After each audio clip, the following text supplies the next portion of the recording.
chers frères et sœurs et amis dans le Seigneur, que Dieu vous bénisse.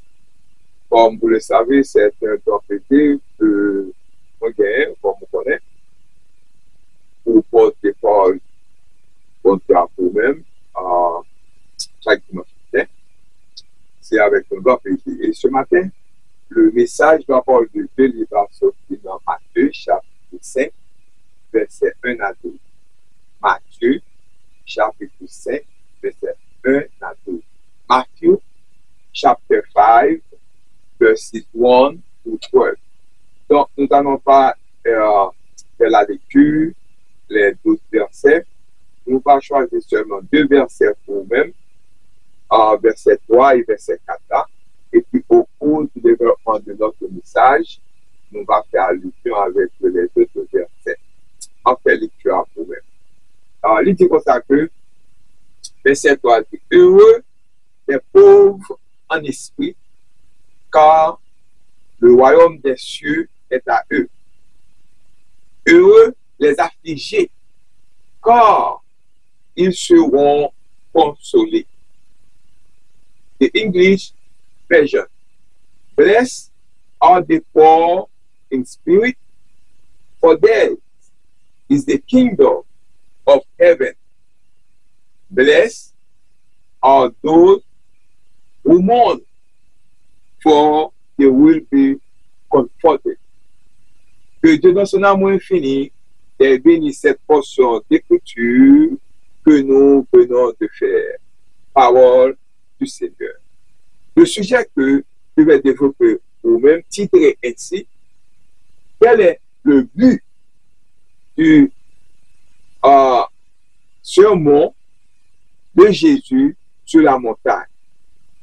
Quel est le but du sermon de Jésus sur la montagne? Quel est le but du sermon de Jésus sur la montagne? What was the goal of Jesus' sermon on the mount?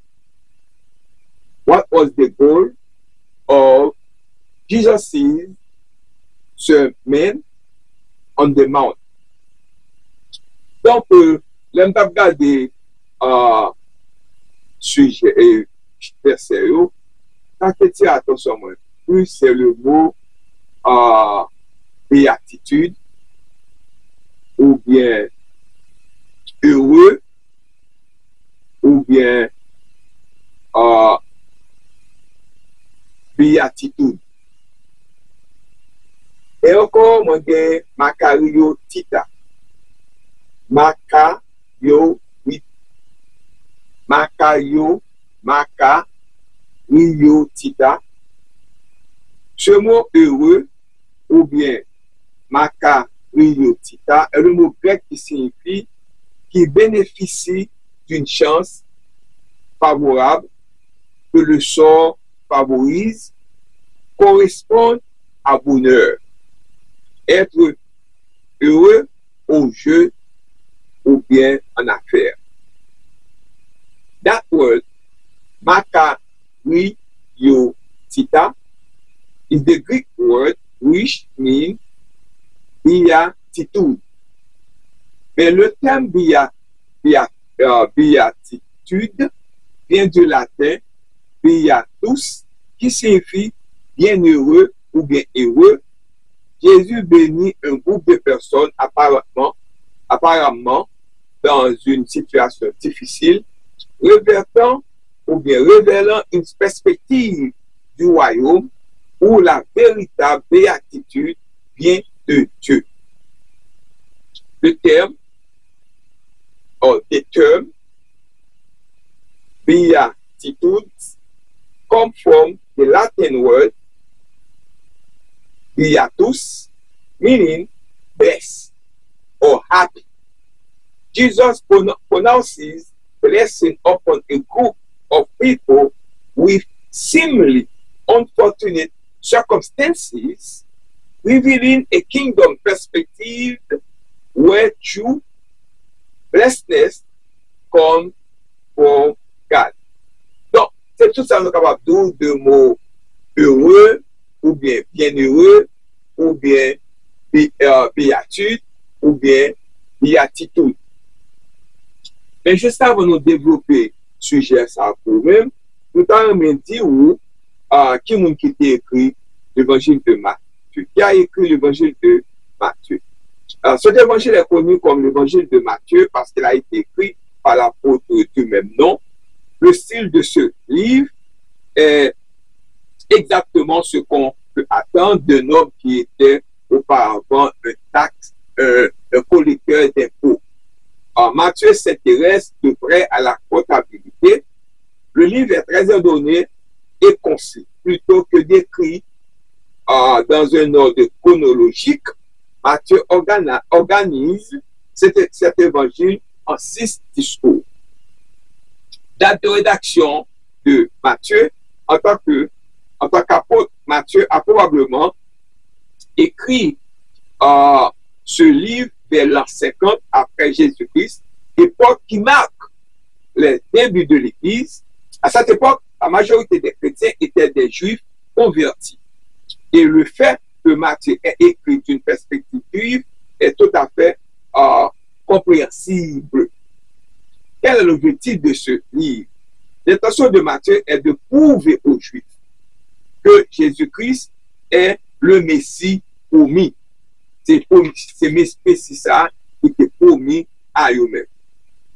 Plus qu'un autre évangile, Matthieu cite des passages de l'Ancien Testament pour montrer comment Jésus a accompli dans les moindres détails les paroles des prophètes juifs.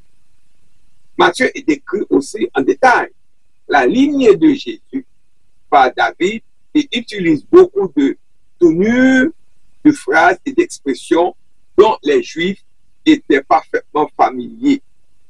L'amour et le souci de Matthieu pour son peuple sont clairement manifestés à travers sa manière méticuleuse de rapporter le récit de l'Évangile.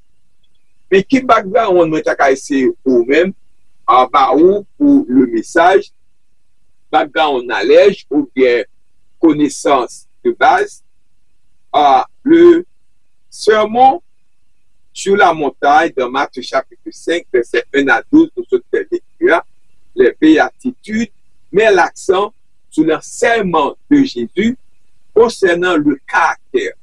Vous savez bien, le caractère des personnes dans son royaume, dans le royaume de Jésus, soulignant que la véritable béatitude réside dans une disposition spirituelle humble, miséricordieuse et résignée, et non dans les réussites ou le salut ou le statut social.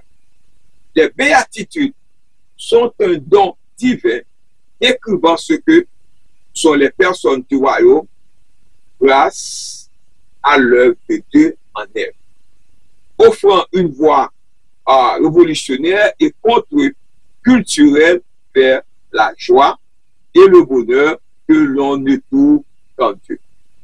Bien de béatitude, ça, ou pas gêner aucun côté, ou pas gêner dans l'argent, ou pas gêner dans pile l'argent, en pile caille, en pile voiture, belle voiture, on vient seulement dans mon Dieu. Ça fait qu'il y a une série d'acteurs, ils sont millionnaires, malgré ils ont bien, ils ont tout ça, ils ont besoin, et puis ils ont tué. Ça veut dire que pour ma caille qui manque, pour ma caille qui va marcher bien. Mais pour chrétien, pour pas venir chrétien, il n'est pas riche, mais il a moyen de vivre, mais il sentit bien, et il n'a pas tué. Mais pour un pile acteur, ou les millionnaires, ils ont vraiment bien l'argent qui sont besoin, et aussi senti que ils n'ont pas happy, aussi senti que ils n'ont pas heureux. Donc, le sermon sur la montagne fait allusion avec le royaume de Dieu. Si vous avez besoin d'aller dans le ciel, ou bien dans le royaume de Dieu, vous avez besoin d'une vie qui est vraiment propre, une vie qui répond avec le royaume de Dieu. C'est une vie qui est consacré à bon Dieu. Conseil de bagaille pour nous mettre à terre, égoïste, jalousie, méchanceté. Je ne vais pas pas mener nous dans le royaume pour Dieu. Donc, le sermon sur la montagne est le sermon que Jésus a prononcé dans Matthieu chapitre 5 à 7. Matthieu chapitre 5, verset 1 et 2, lui vaut son nom. Ayant vu la foule, Jésus, il gravit la montagne et s'assit. Ses disciples s'approchaient de lui et il se mit à les enseigner. La pensée, la vidéo, comment le royaume ni en fait, qui genre de monde qui a entré dans le royaume ça. Le sermon sur la montagne est le sermon plus célèbre que Jésus ait jamais prononcé. Peut-être même le plus célèbre jamais prononcé par quiconque. Nous avons un picture là pour montrer que comment que Jésus était prononcé sermon sur la montagne, mais côté que le théâtre, nous avons très bien, c'est ok. C'est en position comme ça Jésus était lorsque il a prononcé le sermon sur la montagne. Donc, ça veut dire que on va comprendre que c'est un bagage extrêmement qui est important. Le sermon sur la montagne aborde plusieurs sujets. Il y a plusieurs sujets qui sont abordés. Mais le message de ce matin n'a pas pour but de commenter chaque section, mais plutôt d'en résumer brièvement le contenu du sermon sur la montagne. Qui ça veut dire pour nous-mêmes? Qui ça que nous avons bénéficié de lui-même? Si nous devrions résumer le sermon sur la montagne, est une seule phrase, ce serait comment vivre une vie consacrée à Dieu. Je reprends. Comment vivre une vie consacrée à Dieu et agréable à Dieu. Donc, pas d'hypocrisie là-dedans, mais plutôt qu'il y ait plein d'amour, grâce, plein de sagesse et de discernement. So, et message dont Dieu a, ou bien pour une vie de consacrer à Dieu, ou bien fruit de l'esprit là-dedans. Par exemple, ou bien l'amour, le fruit de l'esprit, ou bien c'est l'amour, la joie, la paix, la patience, la fidélité, la douceur, la tempérance, et tout bagage ça a fait, a produit harmonie, a produit bon bagage. Donc, c'est genre de vie ça qui gagne dans le royaume de Dieu. Et basically, comme on dit, c'est ça que consacrer une vie, consacrer une bonne vie, ok? Et consacrer, c'est une vie consacrée avec mon Dieu. Donc, c'est ça que j'ai. Premier point de développer pour même matin, c'est les qualités bénies par Dieu. Ou bien, qualities blessed by God. Dans Matthieu chapitre 5, verset 1 à 10, connu sous le nom des béatitudes, décrit les qualités bénies par Dieu. Et non le bonheur terrestre, ce n'est pas l'argent, ça n'a rien sur terre, plus important tout, mais vraiment, ce n'est pas ça qui est important pour lui-même, parce que sous terre, nous avons besoin de moyens pour nous capables de vivre. Mais ce n'est pas ça qui est important dans le royaume pour Dieu. Ces versets sont des attitudes à adopter pour les citoyens du royaume des cieux. Pour les citoyens terrestres, pour ces citoyens terrestres, il faut connaître tous ces citoyens célestes. Ces versets encourageant l'humilité, la miséricorde, la pureté et la soif de justice, promettant des récompenses futures à ceux qui vivent ainsi, surtout lorsqu'ils ont persécuté pour leur foi, leur par rapport à bon bagage que a fait, par rapport à une vie de chasteté, ok, de vie de sainteté qui a mené, de chasse qui a mené vie ça, qui a persécuté, là, qui ça guerre, ces gens de monde qui va persécuter pour foi. Ce passage encourage les disciples à vivre selon les valeurs de Dieu, en les encourageant et en soulignant l'importance d'une perspective centrée sur le royaume de Dieu. Premièrement, nous sommes capables de dire que les béatitudes.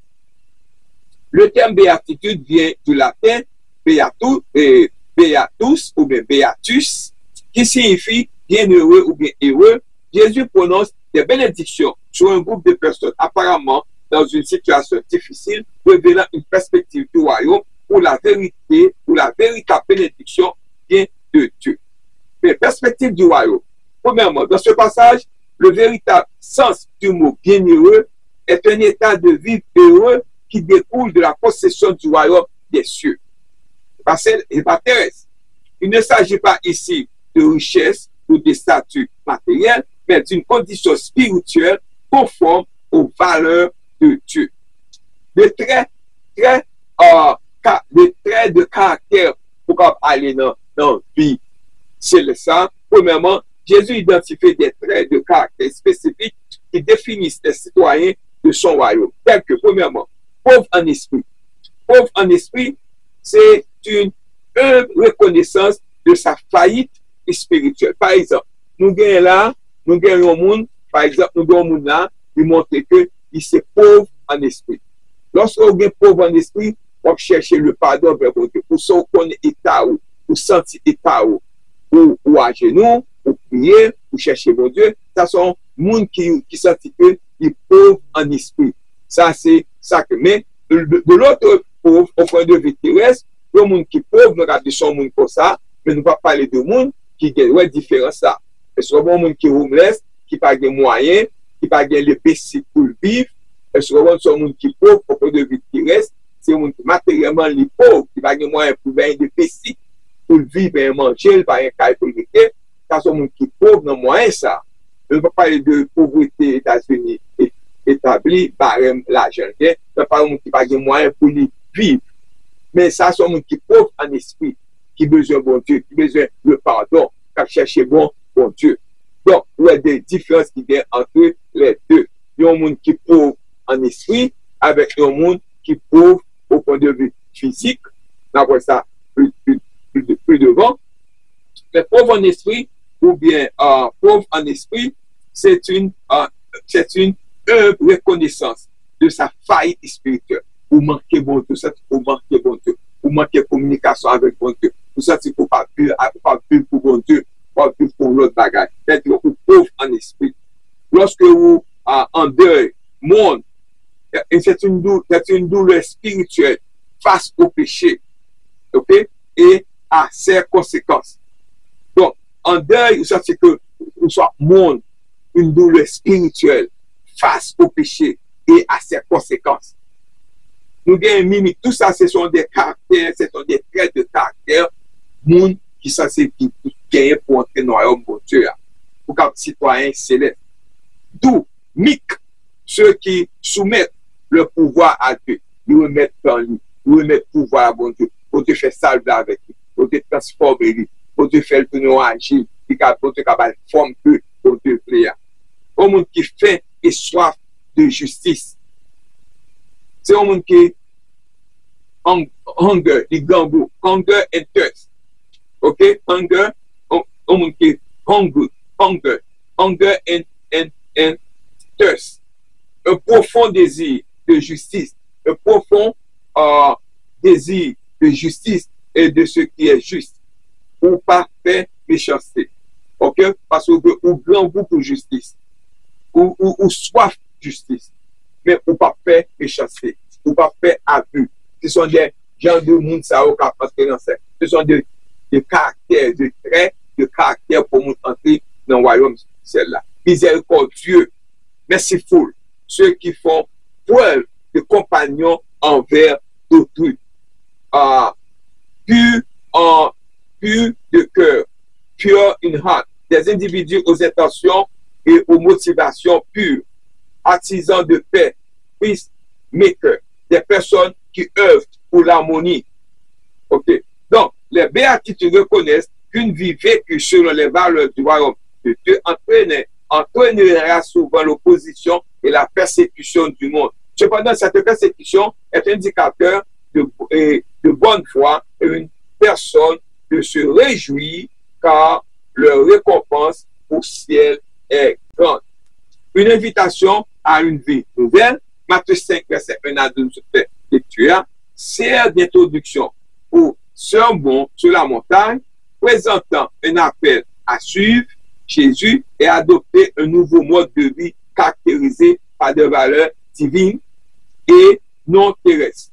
Selon 2 Corinthiens chapitre 5, verset 17, il dit que si quelqu'un est en Christ, il est une nouvelle créature, les choses anciennes sont passées, voici toutes choses sont devenues nouvelles. Ce verset met en évidence une transformation spirituelle qui se produit lorsque quelqu'un est uni à Christ, conduit à un changement radical ou à ses anciennes voies de péché et de séparation avec Dieu sont remplacées par une identité et un mode de vie complètement nouveau en lui. Ça veut dire que au monde qui vraiment qui besoin de voir un gars, il besoin d'utiliser ça dans la vie pour capable d'unir l'autre monde. Parce que sans ça, il n'est pas capable. Deuxième point d'avoir développé pour nous, quel était l'objectif de Jésus sur la montagne? Quel objectif? Qui brille?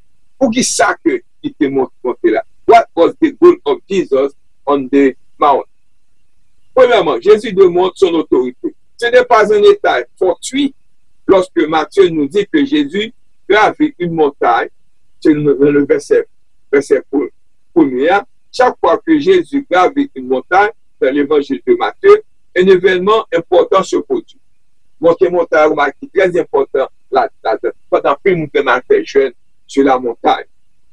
D'autres exemples incluent la montagne de la transfiguration au chapitre 17, Matthieu chapitre 17. Et là où il a donné la grande commission après sa résurrection au chapitre 28. Chaque fois monter sur montagne là, pour un spécial qui passait là-dedans. Donc, ce matin, il faut comprendre que ce motif montagneux répété alerte ses lecteurs juifs sur un point important. Ils se souviennent que Dieu a donné la loi à Moïse, sur une montagne, le mont Sinaï. Voici un nouveau Moïse. Et puis, ils se souviennent qu'il leur avait été promis qu'un plus grand que Moïse apparaîtrait.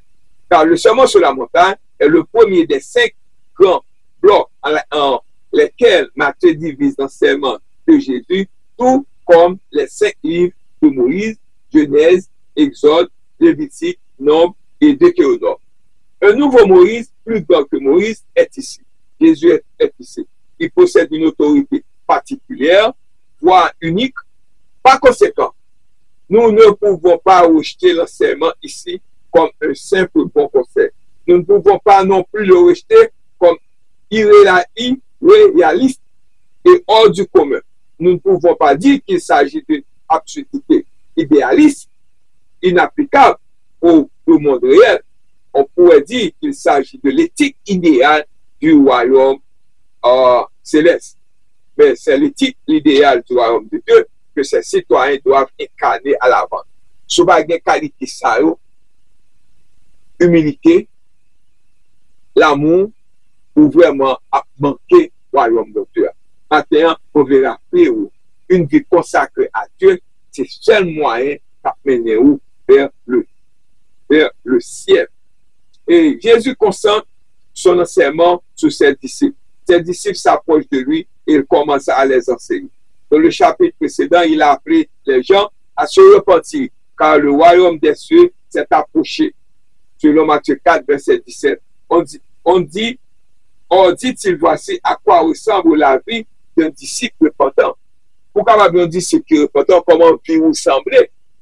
Il arrive que les prédicateurs, après le culte, nous entendent à la porte. Merci pour votre message de ce matin. Il était destiné à telle personne. J'espère qu'elle a écouté. C'est pas seulement pour dire prédicateur à lui prêcher un bon message, mais ou même comment on va appliquer, comment était l'envie ou comment la fait effet dans la vie. Cependant, avant de nous précipiter pour dire que l'enseignement du sermon sur la montagne est applicable à d'autres personnes, par exemple, aux politiciens, rappelez-nous qui s'adresse avant tout à ceux d'entre nous qui se prétendent disciples de Jésus, ou bien qui est, ou bien qui c'est disciple de Jésus. Sur ces disciples, Jésus a besoin d'appliquer les signes. Aussi imparfait soit-il, parce que nous tous imparfaits, nous mesurons des messages, ça, le sermon sur la montagne, pour aider nous changer, pour aider nous l'autre monde, pour nous vraiment servir mon Dieu. Bon Dieu, pas chercher vraiment monde qui bon, monde qui pas malade, mais il est venu pour monde qui est malade, pour monde qui est perdu, pour monde qui besoin de l'autre vie. Si on n'est pas malade, il va pour le message sur la montagne, il va pour vous. Dans le sermon sur la montagne, vous et moi avons l'occasion de nous examiner attentivement et de voir comment nous nous comportons en tant que disciples de Jésus. Jésus lui-même attendait apparemment une adhésion totale à son enseignement, non pas de manière légaliste ou ascétique, mais comme il le condamne lui-même, mais comme des signes du royaume de Dieu. Bagage qui bon, espérer pour loin dans nous-mêmes. Dans le récit évangélique, Jésus accueille ceux qui s'humilient. Ceux qui s'humilient, sous humiliés, l'attendent. Reconnaissant le droit de Dieu à gouverner, même si en pratique, il n'atteint pas l'objectif de la perfection morale, si nous voulons savoir où nous en sommes en tant que chrétiens, le sermon sur la montagne est un bon baromètre pour qu'à mesurer dans le sermon de la montagne qui ça la dernière ou vous changer la vie, qui mesure que vous y est. C'est comme si c'est comme si une échelle liée. Vous connaissez l'échelle, l'autre échelle là, il y a step. Est-ce qu'on a dans le premier step là? Est-ce qu'on a mi-temps? Est-ce qu'on a tape? Est-ce qu'on arrive? Donc, ça permet de comprendre que qui côtoyer le sermon sur la montagne permet de mesurer, côtoyer dans bon Dieu. Est-ce qu'on prêt ou bien est-ce que vous loin? Si nous nous demandons quoi faire pendant moment ça, une bonne discipline pourrait être de lire le sermon de Matthieu. Matthieu chapitre 5 jusqu'à chapitre 7 là, par petite portion, de méditer sur l'enseignement de Jésus et de présenter nos découvertes à Dieu dans la prière. Donc, ce bagage qui est important pour nous-mêmes, nous devons faire ça. Si nous ne pas fait ça, nous ne pouvons pas hériter au royaume ciel-là. Parce que moi, ce matin, tout qui est là, nous besoin aller dans le ciel. Nous avons cherché bon Dieu. Nous avons bon Dieu face à face. Nous avons vivre avec lui. Mais nous avons besoin d'appliquer le sermon sur la montagne. Nous avons besoin de faire ça aussitôt que possible. Parce que sans ça, nous ne pouvons pas hériter du royaume ciel-là. Le royaume ciel-là, il est avec nous-mêmes, mais nous avons besoin de faire tout ça qui est nécessaire. Donc, Jésus enseigne à tout le monde.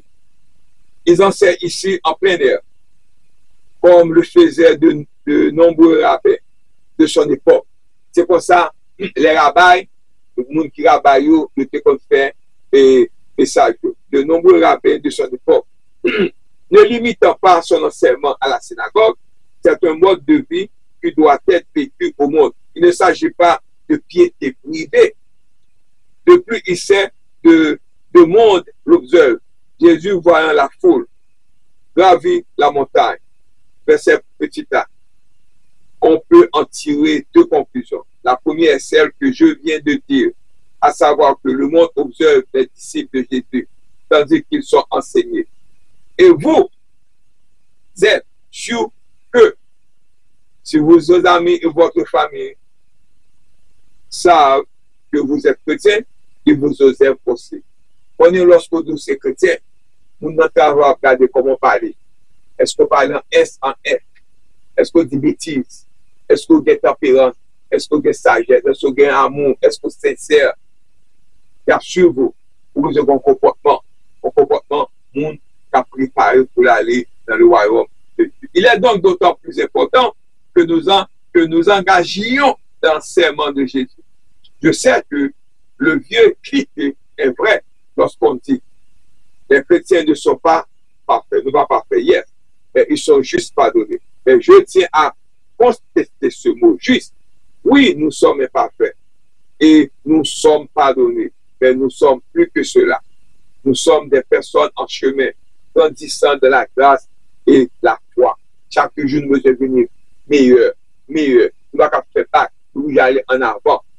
Comme Paul nous nous le dit dans Philippiens chapitre 1er, Dieu a commencé une bonne œuvre en nous et il va l'achever. C'est comme le slogan de Mastermind qui dit que j'ai commencé, alors je finirai. Et nos voisins observent nos progrès. Les gens qui habitent dans la caillou, il y a pour qui nous nourrit, il y a sur vous.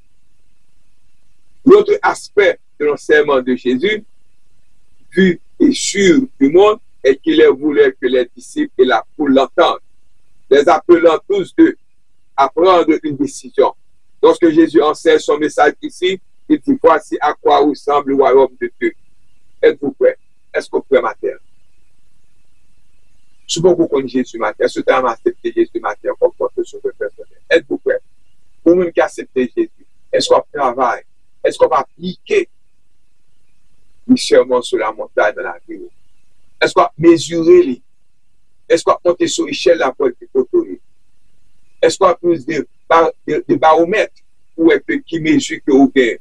Prenez une décision. Et lorsque nous le vivons devant le monde, et nous observons, nous faisons quelque chose de même. Voici à quoi ressemble le royaume de Dieu. Voilà la venue de Dieu. Allez-vous faire de Jésus? Une telle vie fidèle est le but de notre évangélisation. Lorsqu'on fait ça, on va évangéliser tout ça pour ne pas parler. Lorsque vous remarquez nous-mêmes le bon comportement, nous voyons nous-mêmes le monde qui a servi bon Dieu, le monde qui a cherché bon Dieu. Et finalement, Jésus commence le sermon par des encouragements. Il a encouragé nous, il a aidé nous. C'est ce que sont les béatitudes, les encouragements. Elles sont des encouragements pour les disciples de Jésus. Le préambule d'un discours ou d'une lettre ancienne ou le poème, comme on l'appelait, était souvent rempli d'encouragement pour les auditeurs ou les destinataires. On retrouve la même chose de la manière dont Paul commence la plupart de ses lettres. Même lorsqu'il est en colère contre une église, il commence souvent par énumérer les bénédictions qui y sont associées avec tout ça que lui a dit. C'est pourquoi Jésus dit, béni 8 fois au début. Vous êtes bénis 8 fois. Vous êtes bénis en menant une vie de disciple. Vous ne pensez peut-être pas toujours être béni en me suivant, dit-il, mais vous l'êtes vraiment, vous bénis vraiment. Même quand vous ne pas reconnaître ça, vous bénis. Donc ce matin, nous sommes qui bénis, nous qui sommes là. Vous bénis parce que vous faites le premier pas pour chercher votre Dieu. Vous gagnez. Si vous pouvez gagner, vous n'en moitié, faites pas pour avancer. Si vous pouvez gagner le même matin, est-ce que vous acceptez Jésus le matin? Est-ce que vous prêt? Est-ce que vous avez accepté le matin comme votre sauveur personnel? Vous êtes bénis dans l'œuvre du royaume. Lorsque vous aspirez à la justice et que vous faites la paix, vous êtes bénis dans les attitudes du royaume. Lorsque vous grandissez en douceur, en miséricorde et en pureté du cœur, vous êtes même bénis de la souffrance qui découle de votre marche sur les voies du royaume. Lorsque vous êtes pauvre, en deuil ou persécuté. Ces conditions ne ressemblent pas toujours à ce que le monde qualifierait de béni, de bénédiction. Mais Dieu est là avec ses disciples. Il fait grandir le travail et le caractère. Il leur promet la justice lorsque le royaume sera pleinement établi. Par tous ces moyens, il encourage son peuple à être sur le bon chemin. Il lui suffit de veiller à suivre ces conditions et Dieu se chargera de la bénédiction.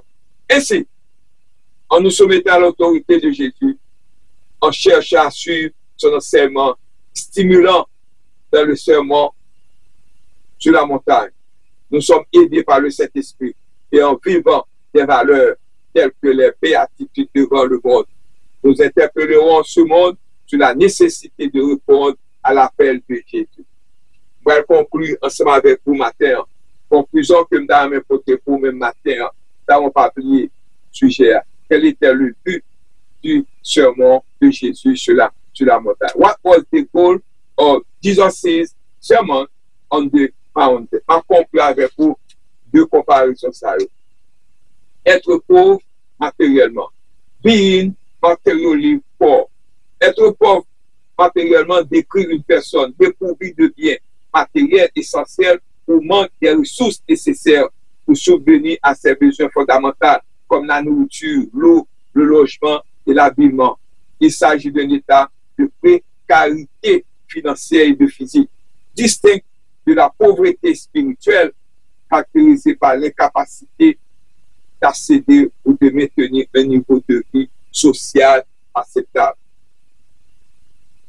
Brothers and sisters, to be poor in material describes someone lacking essential material possession or having a shortage of the resources needed to meet basic needs like food, water, shelter, and clothing. Is a state of financial and physical scarcity. Distinct from spiritual poverty,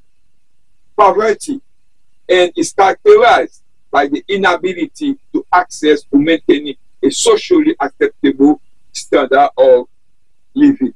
Donc, ma petite là, pour terminer, c'est ça comme je montre. That's someone, people are the poor in spirit. This is poor in spirit, and this is one qui poor, okay, being materially poor. Ma petite là, on qui vraiment, ça c'est un monde qui poor, people are the poor in spirit. C'est-à-dire, pas de bon, tu vas manquer bon Dieu dans la vie, tu vas chercher bon Dieu. Ça c'est un monde qui poor, qui being materially poor, qui va gagner moyen de vivre, qui va gagner food, qui va gagner l'eau, qui va gagner clothes, pour cause de cela.